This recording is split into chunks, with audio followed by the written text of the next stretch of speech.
That's why, darling, it's incredible that someone so unforgettable thinks that I am unforgettable too.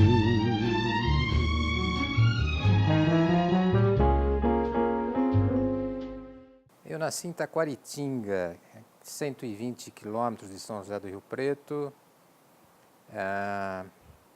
Meu pai era dentista e minha infância foi uma infância comum, era uma infância totalmente diferente das crianças de hoje em dia.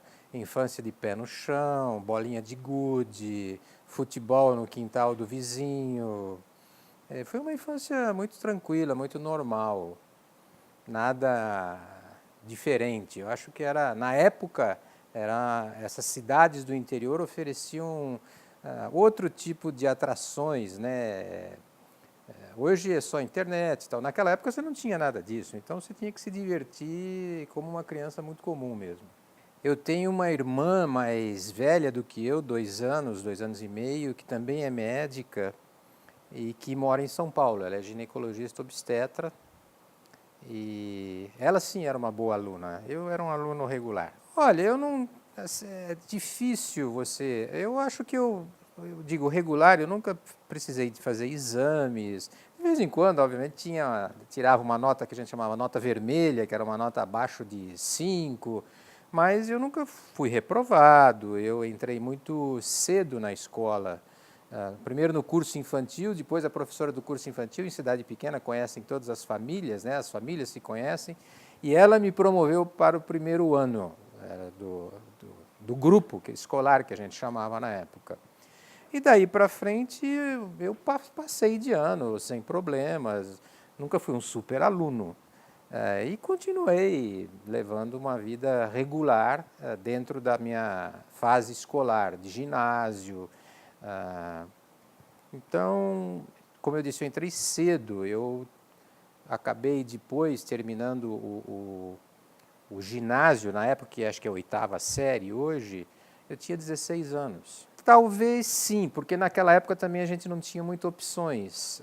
Você fazia o curso científico se você pensava ser engenheiro ou médico, e fazia o curso clássico se você pensava ser advogado. Então não tinha tantas especialidades como atualmente você tem, né? Um número muito grande de especialidades, de coisas que você podia ser. E como eu não era muito bom de matemática, eu resolvi ir para a área da biologia. E também eu acho que eu tive a influência da minha irmã, que foi antes do que eu para a medicina. Acho que eu pensei e falei, acho que eu vou fazer medicina também. Eu fiz o 3º científico junto com o cursinho em Ribeirão Preto e eu entrei na Faculdade de Medicina de São José do Rio Preto. E entrei muito novo, porque entrei com 17 anos na faculdade. Então eu era considerado o bebê da turma, né? Tem um lado bom e um lado ruim dessa história, porque você é muito novo, mas você precisava amadurecer rápido naquela época. Não era como agora, né? E esse amadurecimento, obviamente, tem um preço. Ele é bom, porque ele te ensina algumas coisas em termos de responsabilidades, mas, por outro lado, você perde uma parte da tua infância. Você imagina, com 17 anos, no primeiro ano de medicina, com 22 eu estava formado. Não, como tudo, você acaba fazendo, de certa forma, por exclusão. Você fala, não, eu quero ser cirurgião ou não ser cirurgião? Eu quero ser clínico ou não? Eu optei por fazer clínica no começo. E entre as especialidades clínicas, havia algumas que me atraíam mais. Cardiologia eu achava interessante, endocrinologia, a própria nefrologia. E aí eu acho que depende muito do seu mentor, o seu professor, como ele pode te influenciar. E eu acho que eu fui muito influenciado pelo Dr. Bezas, já falecido, mas ele era um professor muito bom, sabia muito medicina e todos nós gostávamos dele. E eu tive ele como assim, uma forte influência na escolha da nefrologia. E comecei a trabalhar com ele já no 4º ano também de medicina, acompanhá-lo em visitas, e isso acho que foi muito determinante para eu terminar como nefrologista. Ele era professor da faculdade e trabalhava no Instituto de Urologia e Nefrologia. E eu comecei a acompanhá-lo como aluno da FAMERP nas atividades clínicas dele fora da faculdade. Então eu levantava bem cedo, ajudava ele a passar a visita, aprendi a fazer diálise naquela época, e até terminar a faculdade. Depois que eu terminei a faculdade, eu falei, não, eu acho que eu já vivenciei bastante São José do Rio Preto, eu vou preferir não fazer residência aqui, apesar de ter passado na prova de residência. E eu optei por fazer residência no Rio de Janeiro. Foi aí que eu parti para uma nova aventura. Não era casado, eu namorava a Patrícia, já desde os 16, 17 anos, e ela fazia faculdade em Ribeirão Preto, de psicologia, e a gente, então, era um namoro à distância, né? Nós nos encontrávamos finais de semana, uma vez por mês, em Taquaritinga. Então eu saía do Rio de Janeiro, ou de São José do Rio Preto, depois do Rio de Janeiro, e encontrar com ela em Taquaritinga. Isso, eu fiz a residência, que era uma residência de clínica, depois de nefrologia, no Rio de Janeiro. Como eu estava já embalado, eu falei, bom, agora eu vou fazer a pós-graduação. E na época a Universidade do Estado do Rio de Janeiro tinha o curso de mestrado lá na UERJ. Então eu aproveitei, eu acabei ficando 5 anos no Rio de Janeiro, depois para fazer toda a residência e a pós-graduação. Quando na residência você vai descobrindo mais coisas. E eu acabei descobrindo a área do transplante, que me atraiu muito, e tinha um professor lá no Rio de Janeiro, muito inteligente, que até hoje ainda trabalha, o Dr. Frederico Rusani, que também começou a influenciar nessa parte. E o transplante renal, você imagina isso, antes dos anos 80, era no final dos anos 70, ainda era uma novidade. E eu tinha na cabeça alguns nomes muito famosos, que foram pioneiros no transplante.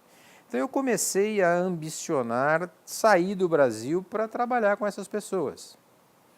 Começamos a mandar carta, naquela época não tinha e-mail, não tinha nada, né? Então eu tinha um colega meu que morava comigo, era colega parceiro de residente. Como eu terminei a pós-graduação um pouco antes, eu acabei indo antes trabalhar com o professor Jean Bourget, na França, em Paris, que foi o pioneiro dos transplantes. Era um nefrologista, um homem muito inteligente, membro da Academia de Ciências da França, da Academia Francesa de Letras. E isso me ilustrou muito, tanto como nefrologista como ser humano, porque era uma pessoa muito diferenciada em termos de indivíduo, né, de pessoa, muito culto. E eu tive a oportunidade de trabalhar com ele 2 anos. No final desse 2º ano, eu achei que a França também eu já tinha tido uma boa experiência, e eu falei, bom, agora eu quero ir no outro centro, onde o transplante também foi desenvolvido praticamente simultaneamente, que era em Boston, nos Estados Unidos, com o professor John Merrill.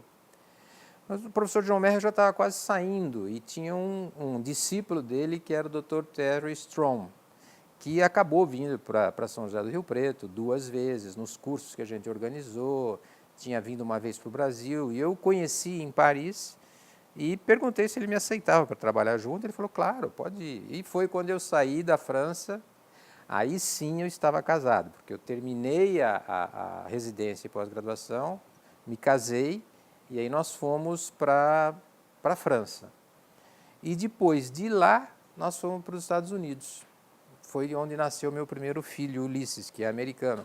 E eu sempre brinco com ele, eu falo, eu já não preciso te dar diploma de nada, eu te dei um passaporte americano que já está muito bom.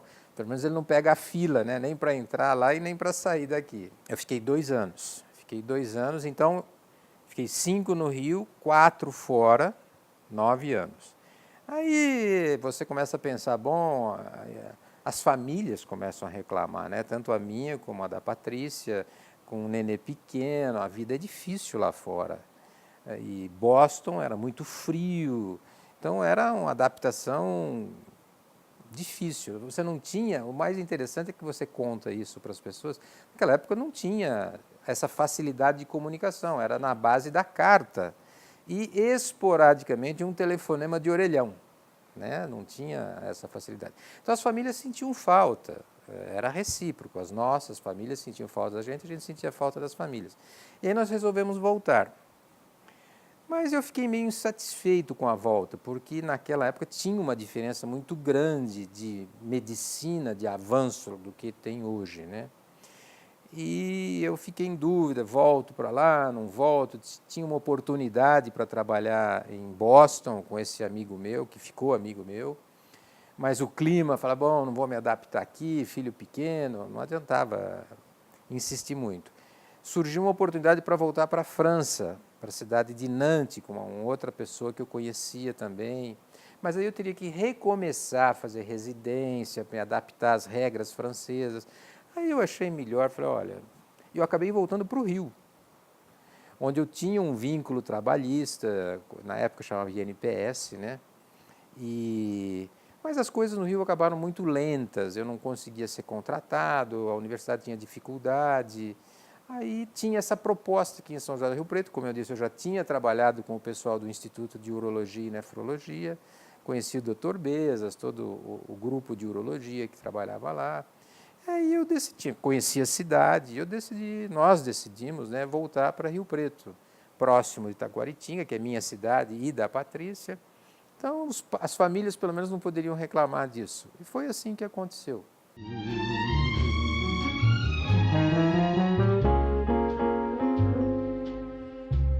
Quando eu voltei, o Instituto já tinha começado a fazer transplante, tanto a equipe urológica como nefrológica. Na época tinha o Dr. Bezas, o Dr. João Barberato e o Dr. Horácio Ramalho, que já estavam atuando na área de nefrologia e de transplante. Mas havia uma dificuldade de se fazer os testes de compatibilidade entre o doador e o receptor. Então, o Instituto, por iniciativa dele, que é um instituto privado, né, atende pelo Sistema Único, mas é um instituto privado, montou um laboratório de imunologia de transplantes, onde eu cheguei para comandar esse laboratório e facilitar a realização desses transplantes, e melhorou muito a vida dos pacientes, porque antes você tinha que mandar o exame para Ribeirão Preto, esperava muito tempo para retornar o resultado, e com isso a gente agilizou a realização desses exames e a realização dos transplantes. Naquela época, quando eu cheguei, aproximadamente o Instituto tinha feito entre 60 e 70 transplantes. Né? Isso foi em 1985. Hoje o Instituto está completando 1.000 transplantes. A média de transplantes era 1 por mês, então você fazia entre 12 e 20 transplantes por mês. Hoje a gente faz quase 50, só no Instituto. Como o Instituto está trabalhando dentro do hospital de base, então hoje nós fazemos perto de 100 transplantes por ano, quase 5 vezes mais do que a gente fazia na época. Pode, porque você tem que levar em consideração a região que São José do Rio Preto abrange. Claro, você não pode comparar Rio Preto com São Paulo. Então, você tem que comparar como que Rio Preto aparece na região administrativa da cidade, que é de 2 milhões de habitantes, toda a região administrativa. E, nesse aspecto, se você vamos colocar 100 transplantes para cada 1 milhão de população, nós temos 50 transplantes por 1 milhão de população.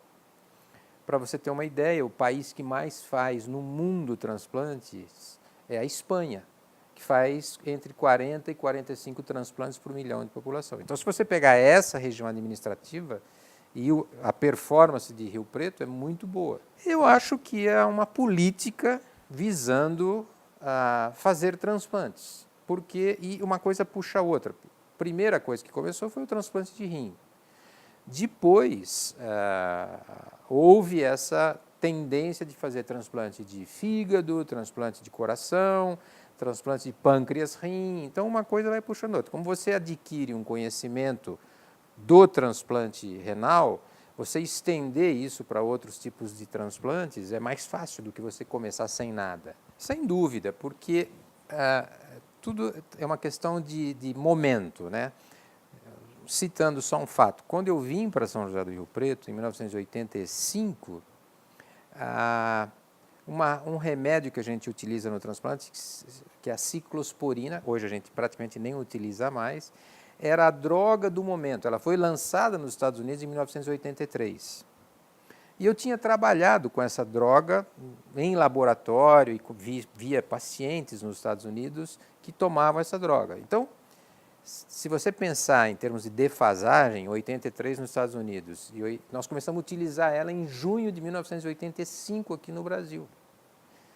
E poucos tinham experiência com isso. O Hospital das Clínicas começou a utilizar um pouquinho antes, em 84, em São Paulo, no Hospital das Clínicas. Então, eu acho que a gente deu um salto muito grande nessa direção.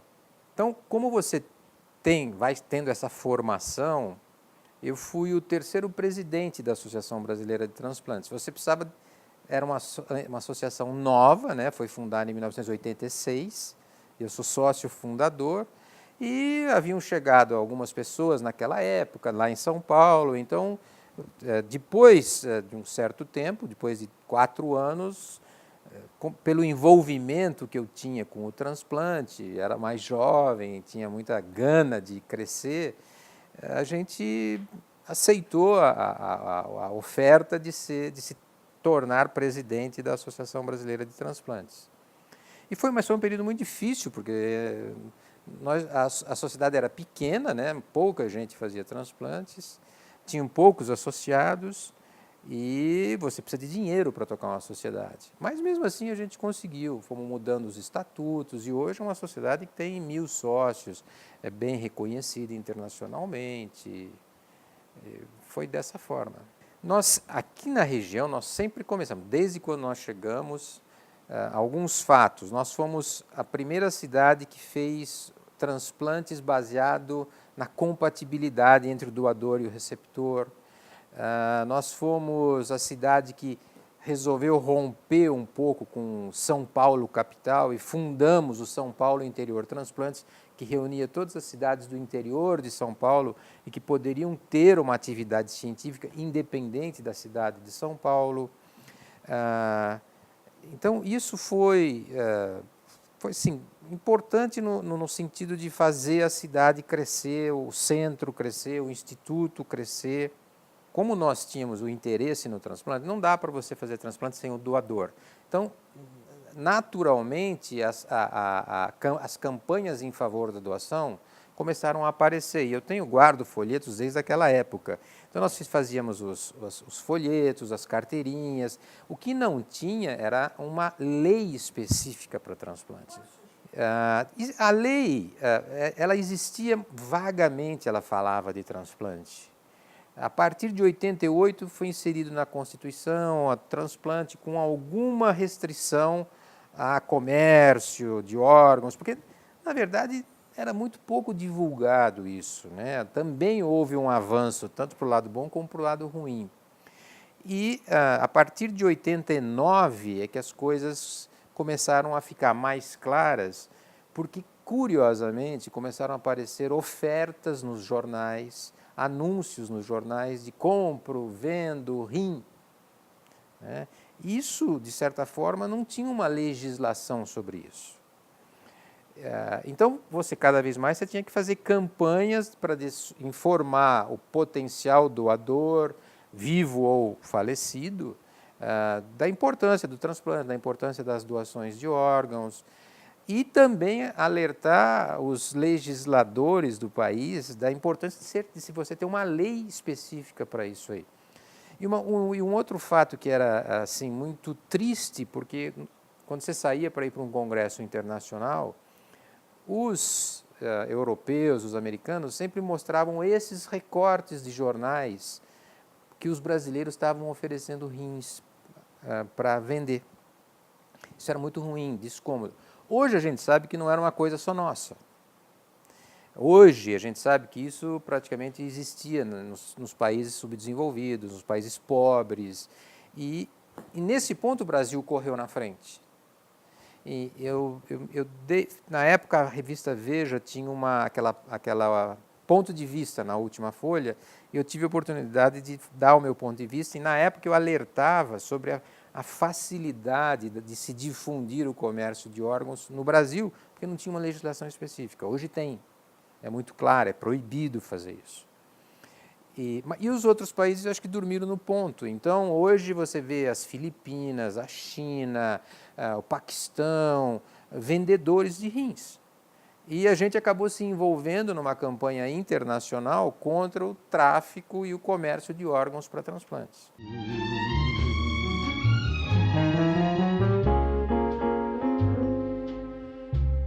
O primeiro nasceu nos Estados Unidos, em 83, aí, em junho de 85 nasceu o Vinícius, o primeiro era o Ulisses, depois nasceu o Vinícius, que eu não tive a chance de dar o passaporte americano para ele, quase. E o Ulisses se tornou engenheiro e o Vinícius hoje é um advogado, auxiliar de promotoria, recém-formado aí há pouco tempo. E a gente começou a criar os filhos em São José do Rio Preto. Aí também tem um lado bom e um lado ruim. O lado ruim é que você acaba sacrificando sua família. Então, a Patrícia com um filho pequeno, eu nessas viagens tinha ofertas para participar de congressos, tinha chance de rever esses amigos, manter esse contato, que eu acredito que é importante, até para você ter essa chance de, se você quiser mandar alguém para o exterior, você tem o contato, ou você organiza um congresso aqui, você quer trazer essa pessoa para falar para as pessoas. Então, é importante esse intercâmbio, mas, como eu disse, tem um preço, porque as viagens, além de serem cansativas, elas te tomam um tempo grande que você priva a sua família desse tempo. Então, nesse ponto, eu devo muito à Patrícia por ter topado essa empreitada, ou ter compreendido essa minha aventura de querer crescer mais, de querer aprender, de manter esse contato. Olha, nós, quando trabalhávamos nos Estados Unidos, o prêmio maior primeiro é você ser reconhecido. Depois é você apresentar alguma coisa em congresso, um trabalho em congresso internacional, porque é muito difícil, as pessoas não imaginam como é difícil você montar um trabalho científico, aí chegar lá, apresentar numa língua totalmente estranha para você, não é só para você falar, você tem que responder as perguntas. Então, se você consegue fazer isso já é um grande prêmio. Aí nós aprendemos a fazer isso quando estava lá fora, né, para participar, essas pessoas obrigavam, assim, entre aspas, se você fez o trabalho, agora você vai apresentar. Então, você começa a apresentar isso aí. E quando você volta, você tem que manter. Então, mas só que aí você volta já mais livre. Agora, eu sou dono do meu nariz. Então, eu tenho que fazer o meu próprio trabalho, eu tenho que montar, eu tenho que apresentar. Isso é uma dificuldade muito maior. E depois é você ter o seu trabalho reconhecido, que pode ser através de uma premiação em congresso. Isso a gente recebeu, assim como entre os 10 melhores trabalhos no Congresso Internacional, isso foi em 2005. A aceitação para o Congresso Internacional, para o Congresso Americano, já é um prêmio muito grande, porque existe uma peneira muito séria que é feito até o seu trabalho chegar. E, de uma forma geral, a gente tem sido aceito, os trabalhos que a gente faz têm sido aceitos para apresentação no Congresso. Então, eu acho que, agora, outros prêmios há pouco, uns 4 anos atrás, eu fui professor visitante da Universidade de Michigan, voltei para Boston de uma outra forma. Então, você acaba sendo reconhecido. E essas pessoas que antes eram professoras, seus professores, se tornam seus amigos. Acho que esse é o maior prêmio. Olha, o foco principal é o transplante. Mas hoje, você não tem grandes transformações no transplante. Acho que a ciência é isso aí, ela começa no laboratório. A FAMERP, deu essa oportunidade, então nós montamos um laboratório, que é um laboratório de imunologia e transplante experimental, e então a gente começou a tentar achar um ramo interessante da pesquisa. Além do transplante em si, nós começamos a nos interessar pelas células-tronco, que virou moda, né? E células-tronco junto com a nefrologia, então células-tronco aplicadas à insuficiência renal crônica. E nisso nós fomos um dos poucos grupos do mundo a publicar algum trabalho na área, porque não tinha praticamente nada, não tem ainda praticamente nada. E por causa disso aí, algumas pessoas mandaram e-mails se oferecendo para com insuficiência renal crônica, se oferecendo para fazer o tratamento. E aí você tem que explicar, olha, não é assim, isso é um trabalho experimental, ainda feito em ratinhos, a gente não pode, isso não é uma panaceia, não é charlatanismo, a gente não pode fazer isso em ser humano por enquanto. Então, esse trabalho vem sendo desenvolvido, voltado para o tratamento, na verdade, a reparação da insuficiência renal crônica, porque não tem milagre, você não faz um rim novo com célula-tronco. Eu tenho minhas dúvidas, eu acho que é difícil isso acontecer. O que eles estão, o que hoje existe a tendência? É você pegar um órgão doente e colocar nesse órgão doente células novas. As células novas deveriam vir das células-tronco. Então, para todos os órgãos, o que está se buscando é você arruma uma estrutura, um suporte, forra aquela estrutura com uma célula que poderá se transformar numa célula do rim. Só que o rim é um órgão muito complexo, é diferente do coração, sem diminuir o coração, né? O coração é um músculo. Então, você só precisa fabricar um tipo de fibra de músculo para ele ficar batendo. O rim não. Ele produz hormônio, ele filtra, ele secreta, ele tem várias atividades. Por isso eu acho muito difícil uma célula se diferenciar num órgão tão complexo como o rim. Da mesma forma que o fígado é um órgão complexo. Então eu acho que a gente talvez seja capaz de, pegando a insuficiência renal numa fase não tão avançada, onde o rim foi totalmente destruído, tratar com terapia celular ou medicina regenerativa e esse órgão se regenerar. E com isso você não precisar fazer diálise, por exemplo, não ter necessidade de chegar até o transplante renal. A estrutura brasileira eu acho muito boa para transplantes, principalmente porque ela oferece uma cobertura que a gente chama universal. Eu diria que 99%, talvez 95%, mas 99% dos nossos transplantes são SUS. Ou seja, 1% seria financiado por plano de saúde. São Paulo talvez seja um pouco mais. Aqui em São José do Rio Preto, eu diria que 100% os transplantes são financiados pelo SUS. E isso é uma oportunidade que é muito raro se encontrar. Nos Estados Unidos, por exemplo, esse problema de financiamento do tratamento complexo, tipo o transplante, eles dão por 3 anos só. Depois a pessoa ou tem um plano de saúde ou não vai conseguir comprar os remédios necessários para manter o transplante funcionando. Então, a estrutura de transplante brasileira é bom. Claro, eu acho que faltam ainda algumas coisas. Talvez uma estrutura melhor de outros profissionais não médicos, mais assistentes sociais, mais nutricionistas, mais farmacêuticos, mais postos de saúde com um médico formado para ver esse pessoal transplantado. Ou seja, para você fazer um diagnóstico mais precoce de qualquer complicação.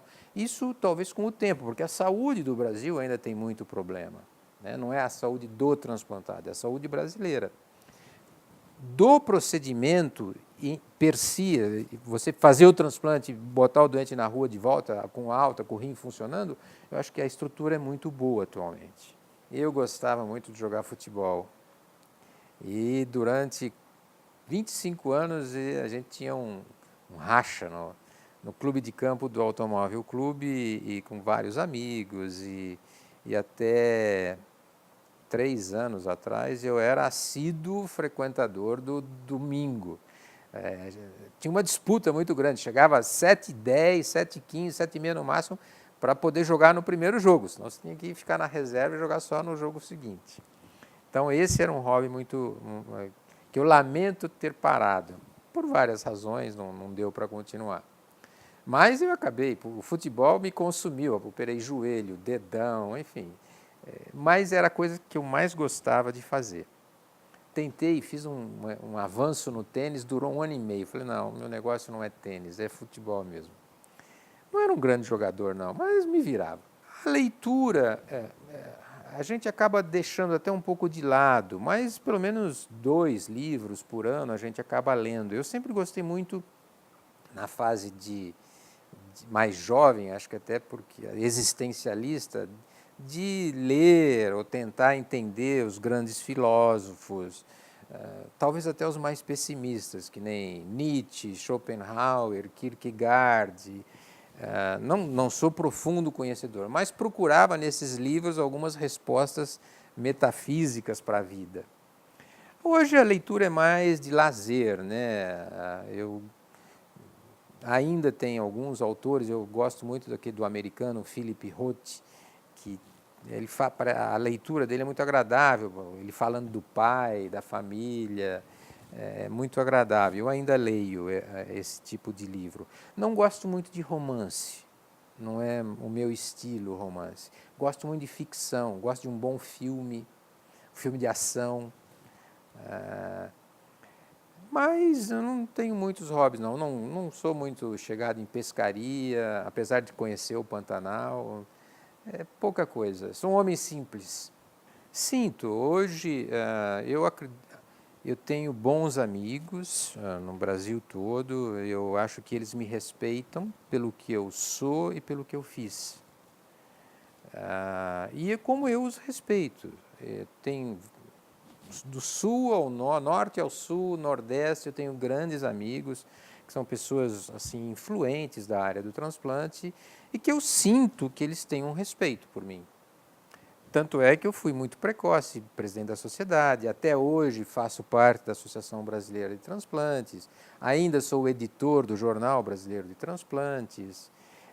Então, até também porque você precisa ter uma postura na vida, tomar algumas decisões. Eu acho que eu sempre fiz isso de uma maneira muito clara. E eu acredito que por esses motivos essas pessoas me respeitam, assim como eu os respeito. Não, a música tem, assim, eu gosto muito dos anos 70, 80, tanto das brasileiras quanto das americanas. Mas eu também gosto muito das músicas de antes disso, dos anos 20, 30, dos americanos, os grandes cantores, né? Não gosto muito de rock, aí eu já não gosto.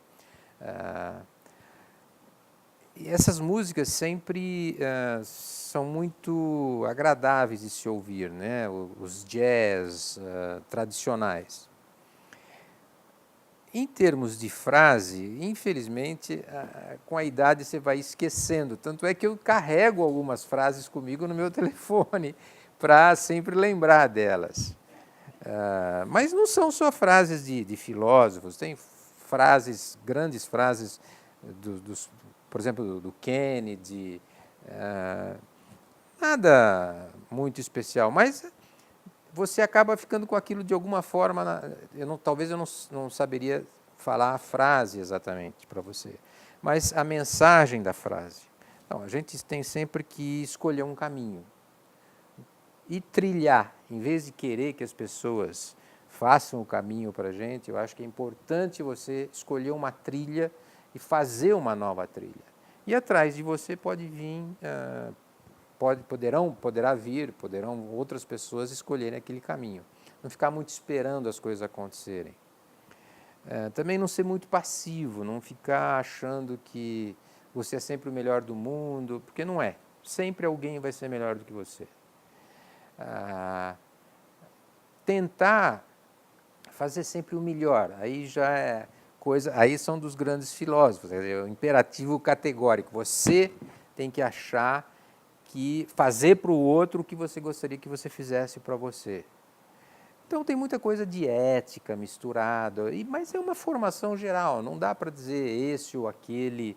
Claro, existem as grandes personalidades, mas não tem uma pessoa assim muito importante. Eu acho que o importante é o exemplo. E eu tive a chance de conviver com pessoas que me deram bons exemplos, a começar dos meus pais. Thinks that I am unforgettable too.